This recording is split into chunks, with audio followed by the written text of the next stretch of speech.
How can I help? Okay, so I'm not entirely for sure. Right now, I seem to find myself in a situation similar to what I believe you were in as far as trying to do too much.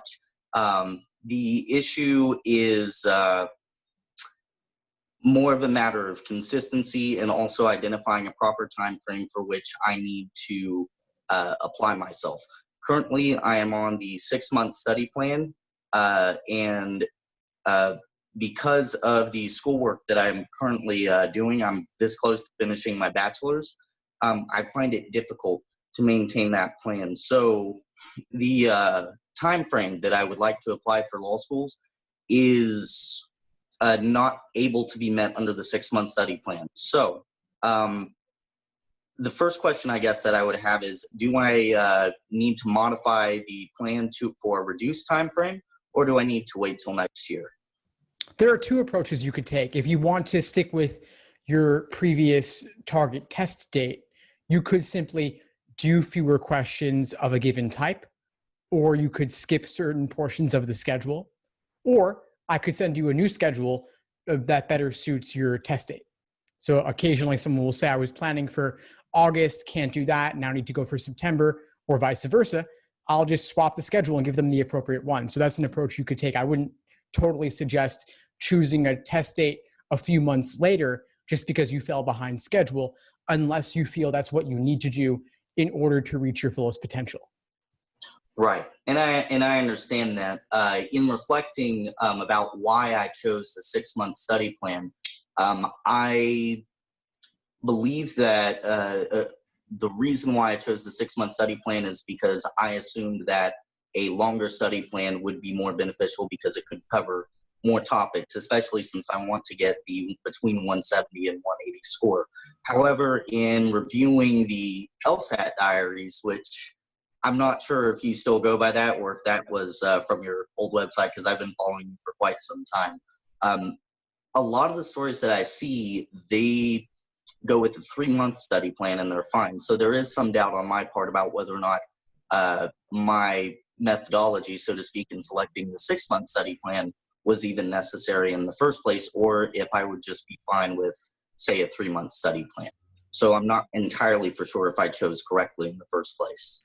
Yeah. There are people who do it all in 3 months. There are people who were studying for a while previously. Then they discovered my resources, but they couldn't study for another 6 months. So they just got the 3-month plan. 3 months could be enough. It really varies from person to person, depending on the amount of time you're able to put in, how easily it comes to you, and then also what your ultimate goals are. There are people who did the 3-month plan who got in the 170s, but there are also plenty who got in the 160s. And if you're really committed to giving this your all, then I do think that a 6-month timeline is relatively better if you can do it. And we're speaking right now at the very beginning of March. 6 months from now would be September. You could take it in September or October or even December and still apply in the same cycle. Totally fine. Okay. So if I were to adopt the 3-month study plan, I do some soul searching, find out that a 3-month study plan is something I want to do because I really want to take it this year. What are some indicators that if I were to embark on that plan that I might need more time in studying? How do I gauge my progress? Well, as you're getting closer to the test date, you want to look at where your practice test scores are at. I have what I call the law of averages because I don't want you to put too much stock in any one particular LSAT result on a practice test. So I'd say take the most recent 5 exams you've done in a reasonably recent time frame, take the average of them, and that's the best indication of where you'll stand. So if you were aiming for August or September, in the month prior, maybe you're doing a timed exam or 2 per week, average those out, see where you're at. If you're not where you want to be, postpone it. Makes perfect sense. The next question I have is in regards to tracking missed question types, because whenever I was going through and reviewing of the questions that I have done, I had difficulty in classifying some of the questions because my line of thinking for various questions wasn't always the same. So the question that I have is, how do I see past the minutia of what was going through my mind as I answered the question to be able to more appropriately categorize it and focus my efforts for improvement? Well, if you simply want to categorize based on question stem type, there are typically some keywords in the question stem, and you can also look at categorizations online to see how others have classified it as well. I have categorizations for most of them on my website. But aside from question stem type, there are other things to think about also. Once you have a good foundation in the exam, a lot of times you're just getting things wrong because they're difficult. And it's not about the question type anymore, like strengthen, weaken, flaw, and so on. Rather, it could be about the method of reasoning in the stimulus. It could be about the gap or the flaw in the stimulus, or it could just be about the tempting wrong answers if they were especially well written and they lured you into a trap. And so at a certain point, once you're already in the 160s, and if your results are somewhat evenly distributed across the 3 section types, then it may not even be about question type anymore. And what you may want to do is simply review everything that gives you trouble. Right. So in identifying the problems, or rather the questions that I had missed, is it preferable in that case to not necessarily go by stimulus type, but the type of flawed reasoning or the reasoning why I chose the incorrect answer in the first place? Yeah, so assuming you meant question stem type there, yeah, I would say at a certain point, don't go by question type anymore. But in terms of categorizing by flaw or by method of reasoning, that's not so easily done because there are seemingly infinite at least, number of types of methods of reasoning and flaws out there. And so there is no categorization system out there that I know of. I would love it if there was, but maybe only LSAT has that information if anyone does. There's just too many to number. So I wouldn't even try to go about categorizing them.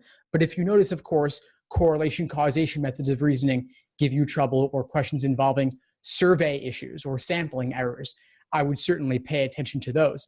But most gaps and flaws on the LSAT are simply about what did they take for granted or what did they fail to consider. And those details are really unique to the argument. I think that should answer the most pressing questions that I have for you. Are there any that you have for me? Well, I want to know, what's your target test date right now, and are you thinking of switching it? Well, to be honest, I have more focus on the quality of study as opposed to a test date. The reason why, and really the only reason why a target test date had even popped into my mind as a secondary matter is because one of my friends highlighted to me that there is an opportune window. And in the cursory view that I gave that in my research, it does seem to matter. But I'm not educated in it insofar as to know what the best windows are, but I would like to get it in before I miss that window. Okay, so I would suggest for an application timing window, you want to have taken the LSAT and applied by the end of the calendar year in that particular cycle. So as long as you've taken the LSAT by no later than the end of December and you submit your applications by then, you're pretty much in the same general cohort. There is a rolling admissions, of course, but law schools do not necessarily evaluate applications in the order in which they're received because there are also certain numerical thresholds as well.